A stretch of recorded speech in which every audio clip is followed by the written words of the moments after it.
So guys, welcome to your 17th Python tutorial, and in this tutorial I'm going to be going over some more string stuff, but it's actually some more interesting stuff, so pay attention. So in this tutorial I'm going to be showing you guys how to format a string first of all. So let me show you guys what that means. It means how you plug in variables into your string, and it's probably a little different than you think, so pay attention. Let's go ahead and get a string named Bucky. Actually, let's change it up a bit. Let's name it Bucky. Sucker. I couldn't think of anything. So let's go ahead and start writing something to put hey there. And anytime, let's go write hey there, Bucky. How's your head? But anytime we wanna change one of these things, we're gonna need a variable. And to write variables when working with strings, all you have to do is use the % and then write what type of data it is. So instead of, say we wanted to write a program that says hey there and then your custom name and then how's your and then a custom body part. So instead of Bucky, we would delete that because we don't know what their name is yet, and press %S, and what S means is string. So %S together means alright, you don't know what's going in here yet, but it's going to be a string variable. And instead of head, press %S, and this means alright, also a percent variable. Next, we need two variables. So just put var b or something like that. And now we have to enter two variables. So the first one we'll write is something like Betty. And the second one we'll write is, let me format that right, and how is your foot? So now we have a string with two variables missing from it and another variable, or another list, excuse me, that has two variables. So how do we add these two together? Now to format a string using this variable syntax, we have to write print to print it out on the screen, and then write the name of your string that's missing the variables, and mine is Bucky.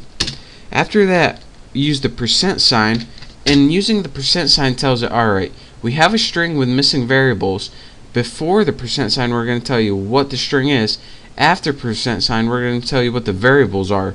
So go ahead and write Bucky %var b, and this means take the variables from here and plug them into here.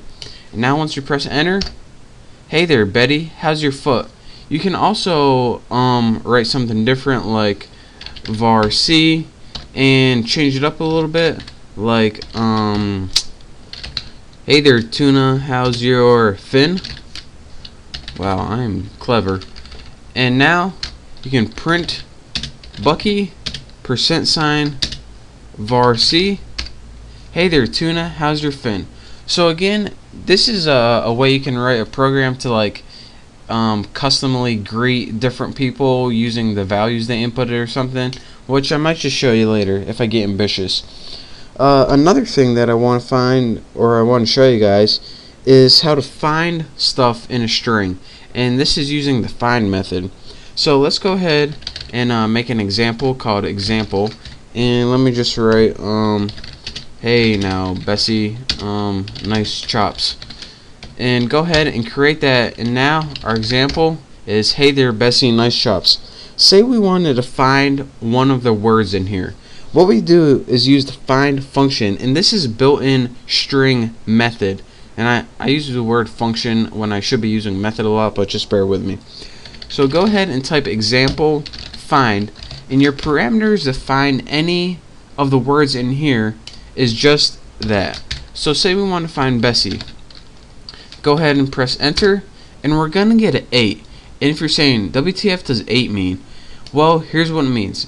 It searches all along here until it finds where that string starts. So H is 0, just like your listing array. 1, 2, spaces actually count. So this is 3, 4, 5, 6, 7, and Bessie starts at 8. Again, type in your name of the string, find, and the parameters of whatever you want to find. So chops Let me guess. 15. Oh, 20. I was way off. So again, this is 0, 1, 2, 3, 4, 5, 6, 7, 8, 9, all the way, and chops starts at 20. That's where the C lands. And the last method I want to talk to you guys about is something called join.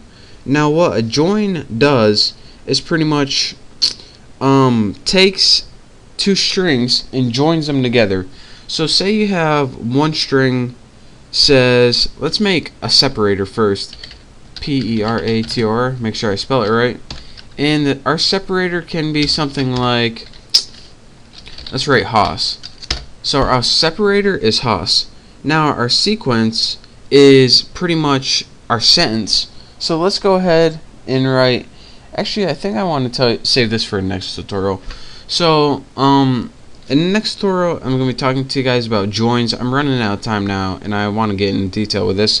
So don't forget to check out my next tutorial where I'll be showing you guys how to join, or, well, you'll see in the next tutorial. But thank you guys for watching this one. Hopefully you learned how to format strings and also how to find stuff in your string. So again, thank you guys for watching, and I will see you next time.